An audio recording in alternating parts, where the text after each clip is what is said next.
Right. Well, I had kind of a revelation when I was at my brother's house from, because we'd been talking, Chelsea came with me to visit my brother's house, and we were talking about the stuff that we had planned going on, like that Chelsea was going to come with me on this work trip, or was going to come visit me on this work trip that I was going on to Pittsburgh, and then I was going to go to Alabama to see Chelsea's family and place of birth.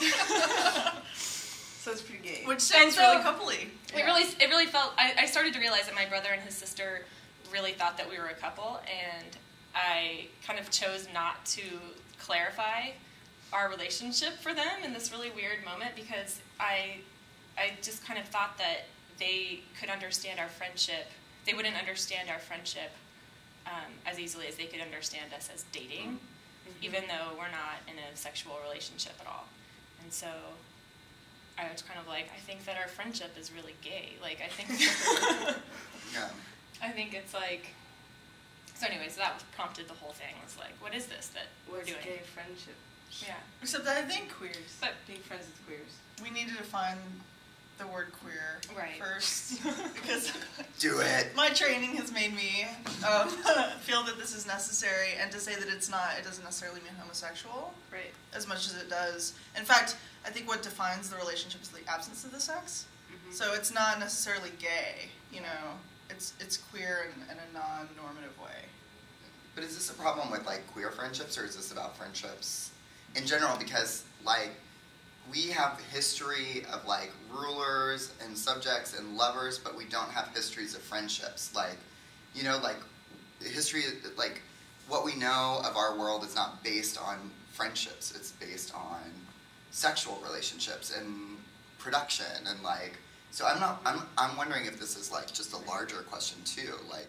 I don't know. I mean, something that I thought about with it is like, I mean, I guess what Chelsea was saying about it being not a sexual friendship is really, or not about sex, is really important, because I think that by queer, I don't think that it's just queer people that experience this. I think that it's something that a whole like range of people experience, and that it's just that the fear of homophobia, I think, is what kind of prevents people from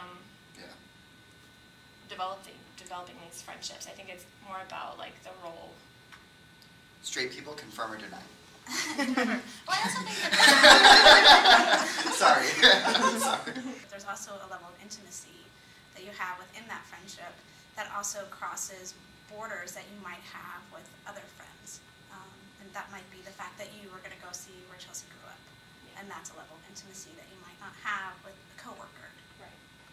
I don't think that queer friendship necessarily precludes sex. Yeah. Right. I mean, I think, I think so too. that sex can be involved, but it wouldn't. I mean, but at the same time, the relationship just doesn't fall into this category of couplehood. Relationship. You know, like serious. We are combining this, you know, our whatever resources or time or whatever it is that makes it more orthodox. It seems like the orthodoxy thing is important, because there are times when this is your committed relationship, but you might have a more developed relationship with someone else. Birthdays. I've had friends who've lasted longer than any relationship. Of course, but that's what I'm saying. And I've had breakups with friends that have been way harder than breakups with partners. Yeah. Like, well, that's where you get that word game of like, this is my family, with friends and things where you go Or like the fact that my family, when they chosen family, and that's something that comes out of like an LGBT context too. Is like that friends are seen as chosen family because biological family may not be there, may not be present for any of that. So. Right. Well, and the thing is too is that your friends, like, that it kills me whenever I go home. And of course, I have lovely parents and they love me, and I love you guys. But you know, when I come home, they see me in a certain way. They see me as who I was until I was 18. Whereas I feel like my friends see me in like who I more who I am than even they really do. Yeah, I did make the conscious choice not to.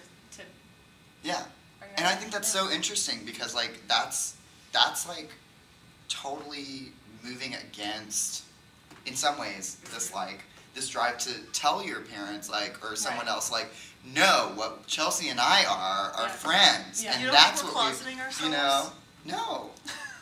I just think I you're felt- willfully I felt being. bad. I think felt you're bad willfully about it. being. You know. That's what brought this up, was that like I felt this like weird like feeling when I left, when I was like, that was wrong of me. Like I should have clarified, but why didn't I? Because I think that the answer is not.